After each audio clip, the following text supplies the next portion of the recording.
dahil nga po madalas ang pag-ulan ngayon, ako perfect. Para sa mainit na kape o tsokolate ang ibibida nating recipe po ngayong umaga. Hindi nyo na kailangan gumastos ng mahal. Madali lang, ma'am, po itong gawin sa inyong mga tahanan. Magluluto tayo ng Milky Cheese Roll. Ang mga sangkap, kasama ko po syempre si Jess at si Marimar. Ay! Ganda! Marimar, biritan mo naman kami ng malala. Ano yung pinakamalala mong birit? Pakanta. Ito po yung pinampanalo ko sa Singaling. Sige nga, parinig ko nga. Nang kita'y mahalin, hindi ko na inisip ang kinabukasan ko. Ang nadarama ko'y iniibig kita, pag-ibig na walang maliw. Bakit ako mahihiya? Pagka ganyan na, mamaya pag nag-ano ka, gagawin mo yan. Ito mga sangkap, dinner rolls o yung tinapay po na ganito itsura kagaya po ng ginagawa ni Kuya Jess. Keso na inilalagay po sa loob, no? Ilagay nyo lang po as a stick or pwedeng flat din po. Butter na ngayon ay ating tutunawin sa ating pan. At meron naman po tayong asukal at powdered milk na hawak po ni Marimar. Okay. Na pagsasamahin niya po together.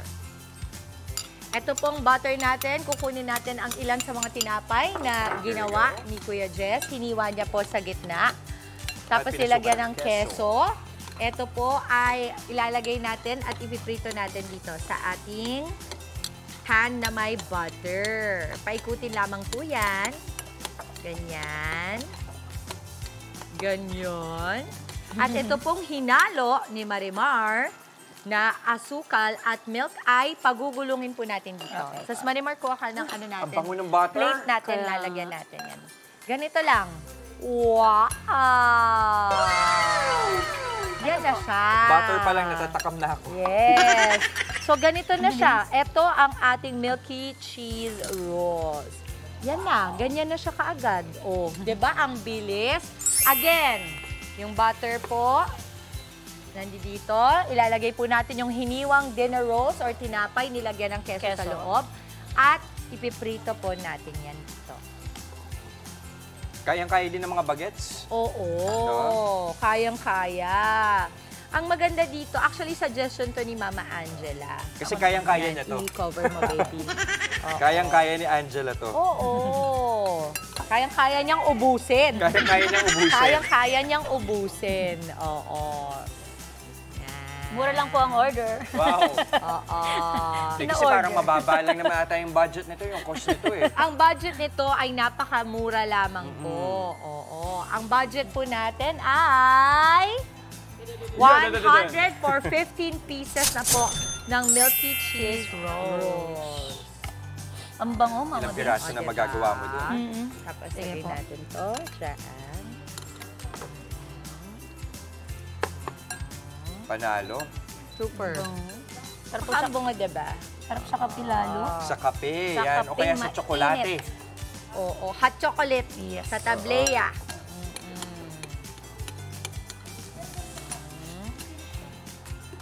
Yan. Tapos. Okay. Yes, yes. At tsokolate baka mo. Oo, tawagin na natin si Mama Chicky at si Angela. Kasi pwede na nating Ayan! tikman. O, di ba, nangunguna yung isa pagdating sa, pagdating sa pastry. Siyempre.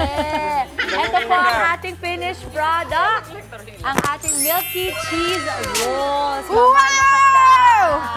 Pwede rin natin lagyan yan ng peanut butter. Or alam mo kung ano? Coco jam. Ay, oo! Perfect! Oo, diba? Coco jam pwede. Naku, madami mga ano ngayon. Meron Okay. cookie butter. Di ba yung mga, alam mo yung cookie butter? Uso-uso yan sa mga ano. Meron din ganung pwedeng ilagay dyan. Teka, ano, paano ba kinakain ko? Good job ka, Marimar. Galing. Ito na ba dito sa bagong luto? Yan, bagong luto, Bagong luto yan, Mama. bagong luto. Dapat Marimar habang naman Ayan ang yung cheese. expectation versus reality Tingnan nyo natin, yung Mama. cheese. Parang namit naman. Oo. Uy, Ito, sarap. tinan nyo, oh. Ito po yung sauce, ano? Sasaw talaga. Pwede magsaw-saw Yan. Ano dyan. yung Chocolate. sauce natin? Chocolate. dip. Chocolate. Wow. Pwede. Okay, pwede rin caramel. Pwede Caramel, pwede. Cream cheese. Condensed milk. Condensed milk.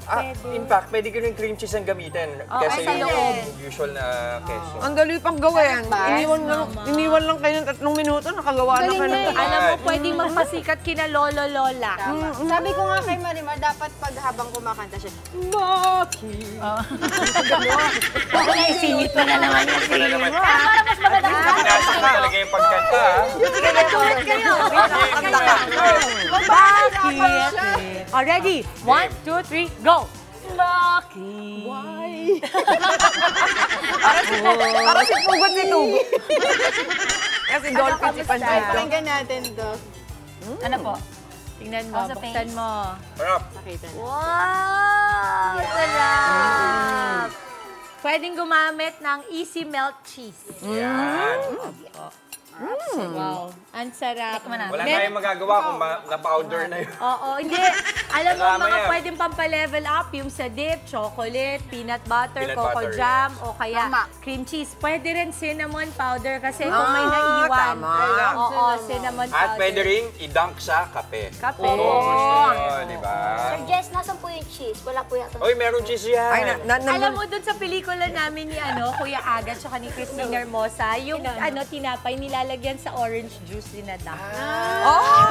nag-try yun. Siyempre, baka nakakagwapo. Baka Kasi si Kuya Aga, Baka yun yung fountain of Makakuha nga yung mga 2 litro ng orange. Orange juice. Juice nga dyan. Oo, juice nga. Mga kapatid, Dimples Romana po, maging maalam at may pakialam sa mga napapanahong issue at headlines. Mag-follow na po at subscribe na sa social media pages ng News 5.